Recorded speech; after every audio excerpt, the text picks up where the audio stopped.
All right, we have Marty here. He is 1 year out from a left knee intra-articular bone marrow and PRP injection.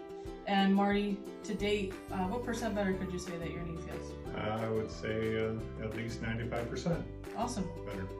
And just give us a little insight on how life was like prior to the injections into that. Life was pretty tough prior to just the mobility part. That knee was aching. Let me know that I couldn't do a lot of things that I wanted to do. All right, and what's life like now? Life is a lot better. I don't have the pain that I had. Better flexibility. I'm able to do a lot more than some of the things I wanted to do. Great, great. And if you could give a piece of advice to somebody who's on the fence about doing the bone marrow and the PRP injections, what's some advice that you could give? If in any case, if your knee is giving you a lot of grief and you're not in line for a knee replacement, stuff like that, anything like that, you should consider doing the PRP and the bone marrow injection.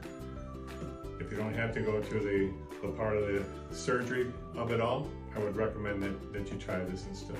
The results have been phenomenal and I really appreciate it. Great, thank you very much. You're welcome. And as a side note, dose does matter. For quality control purposes, for some patients, we do take the total cell count or calculate the total cell count. And Marty here had 12.1 billion platelet cell count.